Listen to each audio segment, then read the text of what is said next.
Hello and welcome to 3.0 TV. I am Manoj Dara. And I am Vishakha Thakur. So, Metaverse was the buzzword of 2021.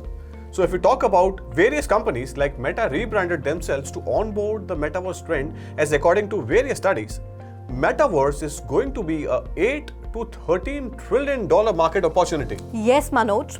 The Metaverse is quickly growing as a way for communities to connect with each other. The expansion of the Metaverse is leading companies such as Meta, Nike, and others to invest in the development of the virtual world.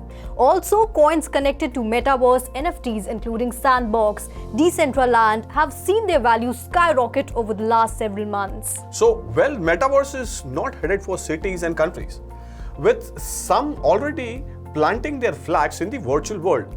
So in this episode, we are going to talk about government and countries that are leading the charge to make their mark on the Metaverse. But first, let's try to understand the current scenario of the Metaverse market and what it is going to be in 5 years down the line.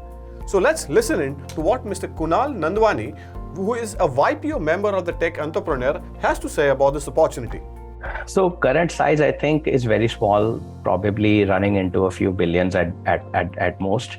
If you think about the global GDP, the global economy every year, it's close to $80 trillion, depending on the year you look at. In 5 years' time, this 80 trillion may reach to, let's say, $100 trillion or 120. I think at least 5% could become Metaverse. 5% of 100 trillion would be 5 trillion. So it's an easily a 5 trillion market in 5 years' time. Well, fantastic thought. So, countries are competing against each other to be the first to enter the uncharted territory of deep space, moon, and now even the red planet, Mars. So, Vishakha, similarly, the digital space of the Metaverse is also uncharted territory.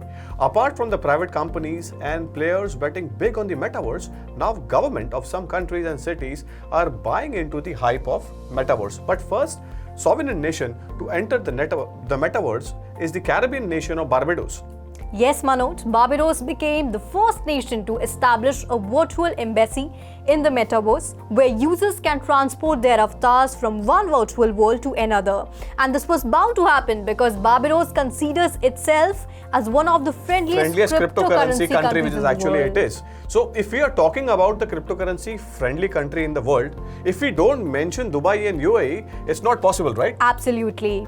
The Crown Prince of Dubai has his eyes set on the digital world. Sheikh Hamdan bin Mohammed, the Crown Prince of Dubai, announced a new Metaverse strategy that aims to create 40,000 jobs and add $4 billion to the Emirates economy in the next 5 years as it continues to boost efforts to tap into the emerging digital space. This is huge actually. $4 billion is a big opportunity, right? Absolutely. So if we move forward, and Sheikh Hamdan has also said that the Dubai Metaverse strategy would be essential to the Emirates' goals of becoming one of the leading economies for the Metaverse and a major center for the global community.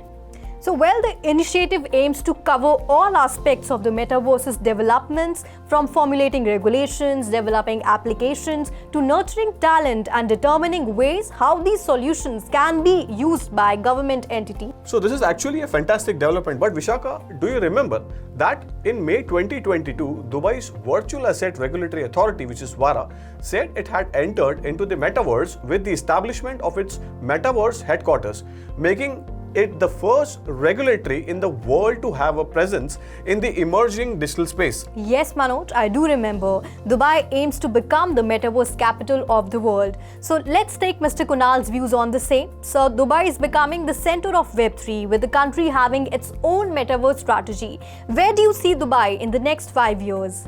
So Dubai would continue to attract due to their low taxation, a supportive regulatory framework, and they're already existing capital, access to capital, and lots of HNIs who've made a lot of money in by investing into the Web3, cryptos, blockchain world.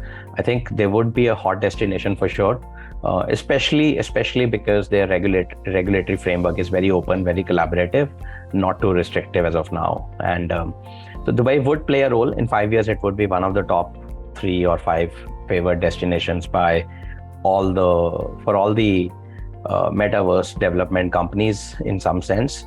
They will have a big play, and given how they had been so forward looking and future thinking, I think they would certainly get some of the early big platforms coming out of Dubai.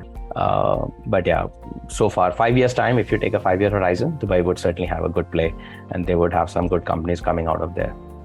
It was indeed a wonderful thought. So now let's move over from Dubai, UAE to Shanghai, China. The Shanghai government has proposed a group of guidelines to help it shift into the metaverse power. The plan of action defines each one of the technologies that the municipality needs to focus on to achieve the goals of building a $52 billion metaverse economy, while at the same time helping to establish 10 innovative companies in the area. That is interesting, actually. Manoj, we can clearly see that metaverse has become a new buzzword in China, bringing about a host of new and exciting business opportunities. Of course, yes, not just China, Vishaka, but if you talk about South Korea is betting big on the metaverse as well. South Korea has emerged as a global technology powerhouse in the recent decade, giving a rise to industry giants such as Samsung, LG and Hyundai, which we all are aware of, and which is actually a fact of the global markets as well. Absolutely. So interestingly, the Korean government made headlines earlier this year when it announced to plan to pour nearly $200 million into its domestic metaverse ecosystem. That is actually a big number, but not only this, Vishaka. According to the Ministry of Science and ICT, the funding will help educate and train 40,000 metaverse professionals in Korea and boost over 200 companies operating in the metaverse space. And by 2026, turn the country into the 5th largest metaverse market by number of users. That's what market participants are saying. Yeah, and that's amazing. So, in conclusion, so far Barbados, UAE, China and South Korea have plunged into the metaverse. It's just a matter of time before governments of other countries too take a leap into the virtual land of metaverse. Indeed. Yes. And if we talk about India, then there are few companies or maybe there are few entities that has actually announced plans about the metaverse. Although there are private companies in India that are exploring the metaverse opportunity, if you talk about the government initiative, that is actually lacking. True. So, well, that's it in today's episode. We will meet again with exciting stories about the metaverse. Till then, keep watching 3.2 TV, like and share our videos, subscribe our channel and press the bell icon to get instant updates. This time, this is Manoj Dara signing off. And this is me, Vishaka Thakur, signing off. Have a great day. Thank you.